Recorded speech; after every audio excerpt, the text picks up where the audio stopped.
पितृपक्ष की एकादशी। अश्विन माह के कृष्ण पक्ष की एकादशी इंदिरा एकादशी श्राद्ध पक्ष में होने के कारण इस एकादशी का महत्व अनंत गुना अधिक है। हमारे पूर्वजों की हम पर अत्यंत कृपा है कि उनके कारण ही हमें ये मानव देह प्राप्त हुई है। उनका दिया हुआ धन, वैभव, सुख, संपदा, संपत्ति इत्यादि जिसका हम भोग कर रहे हैं, इससे भी अधिक मूल्यवान है हमारे माता पिता के द्वारा दिए हुए संस्कार। माता पिता के दिए हुए संस्कारों के कारण ही हमें धर्ममय जीवन यापन करने की प्रेरणा प्राप्त हुई है।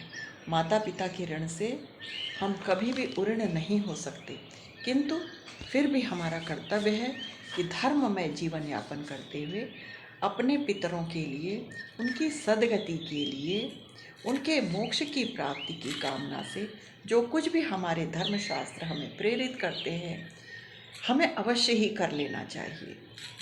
अपने पितरों के लिए कुछ करने का अत्यंत शुभ अवसर अश्विन कृष्ण पक्ष की एकादशी है, जो कि पितृपक्ष में, पितृपर्व में प्रतिवर्ष आती है। इस दिन हमें अवसर प्राप्त होता है कि हम भगवान विष्णु का पूजन कर पितरों के निमित्त इंदिरा एकादशी का व्रत करें और उसका जो पुण्य प्राप्त हुआ है उसे विष्णु भगवान के श्री चरणों में पितरों के मोक्ष के निमित्त अर्पित कर दें, जिससे हमारे पितरों को श्री विष्णु धाम की प्राप्ति हो जाती है। पद्म पुराण के अनुसार इस दिन के व्रत का पुण्य पितरों के लिए अर्पित कर देने से पितरों को मोक्ष और व्रत करने वालों को मरणोपरांत वैकुंठ की प्राप्ति हो जाती है। पद्म पुराण के अनुसार इंदिरा एकादशी का व्रत करने वाले व्यक्तियों की 7 पीढ़ियों के पितरों का मोक्ष हो जाता है, अर्थात 7 पीढ़ी के पितृगण तर जाते हैं, जन्म मृत्यु के चक्र से पार हो जाते हैं। हजारों वर्षों तप करने से जो पुण्य प्राप्त होता है, उतना पुण्य अश्विन कृष्ण पक्ष एकादशी व्रत का पालन कर अपने पितरों की मुक्ति के लिए उस व्रत का पुण्य अर्पित कर देने से प्राप्त हो जाता है। हिंदू धर्म ग्रंथों में एकादशी के दिन गोरस अर्थात गाय का दूध, दही, घी के दान का वर्णन आता है। इंदिरा एकादशी के दिन निर्धन व्यक्तियों को फल, वस्त्र और धन का वितरण करना श्रेष्ठ माना गया है। धनहीन व्यक्तियों की सहायता से पितृगण तृप्त होते हैं और परमात्मा प्रसन्न होते हैं। धनहीन व्यक्तियों को जब प्रसन्नता प्राप्त होती है तो ईश्वर प्रसन्न होते हैं और घर में समृद्धि की वृद्धि होती है। एकादशी व्रत महात्म की कथा में देवर्षि नारद और राजा इंद्रसेन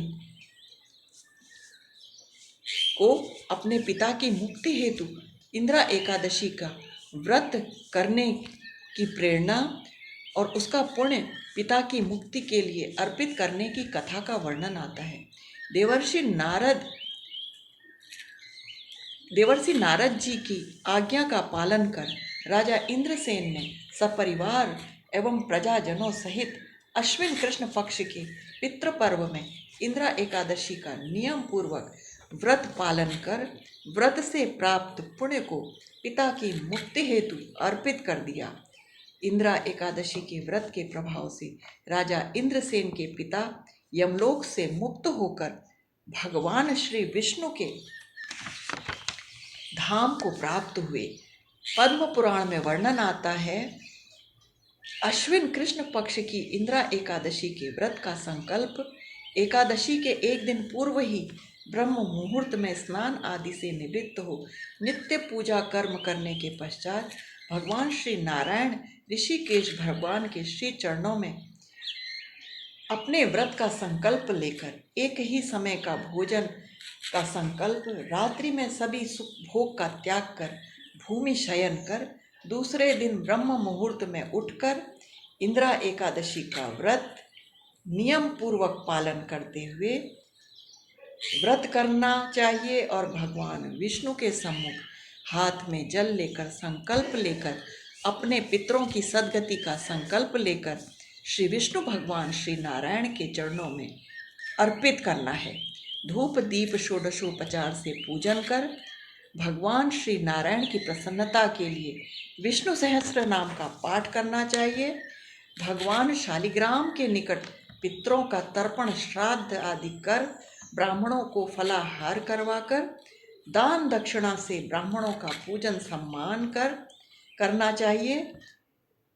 जिस प्रकार पृथ्वी लोक में अन्न धन और संपदा की प्राप्ति के लिए देवताओं का पूजन कर हवन करने का विधान है, क्योंकि देवताओं को हवन की आहुति के द्वारा मनुष्यों द्वारा अर्पित पूजा स्वीकार होती है, उसी प्रकार पितरों को श्रेष्ठ वेद पाठी ब्राह्मण के मुख के द्वारा कव्य की प्राप्ति हो जाती है। अपनी संतानों द्वारा अर्पित श्रद्धा भक्ति द्वारा दिए हुए पदार्थों की प्राप्ति ब्राह्मण वेद पाठी सात्विक ब्राह्मण के मुख द्वारा ही होती है। ब्राह्मण को भोजन सामग्री से तृप्त कर दान दक्षिणा देने का नियम है। दूसरे दिन द्वादशी के दिन भी ब्राह्मणों को अन्न से तृप्त कर दान दक्षिणा देने की बात एकादशी के दूसरे दिन आती है। किसी भी पूजा या पितृ कार्य की सफलता ब्राह्मणों का सम्मान करना अत्यंत महत्वपूर्ण है। इस प्रकार नियम पूर्वक इंदिरा एकादशी के व्रत का पालन कर भगवान श्री नारायण से पितरों की सद्गति हेतु प्रार्थना करनी चाहिए। इस प्रकार नियम पूर्वक इंदिरा एकादशी का व्रत पालन करने वाले व्यक्तियों के पितृगण नीच योनि से मुक्त होकर श्रेष्ठ गति को प्राप्त कर अपनी संतानों पर अपनी कृपा और आशीर्वाद प्रदान करते हैं। पितरों के प्रसन्न होने के कारण उनकी संतानों का जीवन सुख समृद्धि पुत्र पौत्रों से संपन्न हो जाता है। कुल परिवार में प्रसन्नता का वातावरण बना रहता है। सुख शांति प्रसन्नता में निरंतर वृद्धि होती है, यश की प्राप्ति होती है। इस व्रत का पालन करने से मनुष्य के 7 जन्मों के पाप नष्ट हो जाते हैं। एकादशी के दिन किए हुए जप दान पुण्य गोदान आदि का पुण्य अक्षय होता है, अर्थात कभी नष्ट नहीं होता। परिवार में छोटे बालक वृद्ध एवं रोग से पीड़ित अशक्त व्यक्तियों को व्रत न कर सकने की अवस्था में चावल नहीं खाने चाहिए, अन्य भोजन कर लेना चाहिए। परिवार में व्रत करने वाले व्यक्तियों को इस बात का विशेष ध्यान रखते हुए व्रत करने में असमर्थ परिवारीजनों के लिए चावल के अतिरिक्त अन्य भोजन की व्यवस्था कर लेनी चाहिए, जिससे चावल खाने के दोष से बच सके। इस प्रकार नियम पूर्वक इस व्रत का पालन करना है। 2024 में है एकादशी, कल अर्थात 28 सितंबर को है। ओम नमो भगवते वासुदेवाय, श्री कृष्णाय नमः।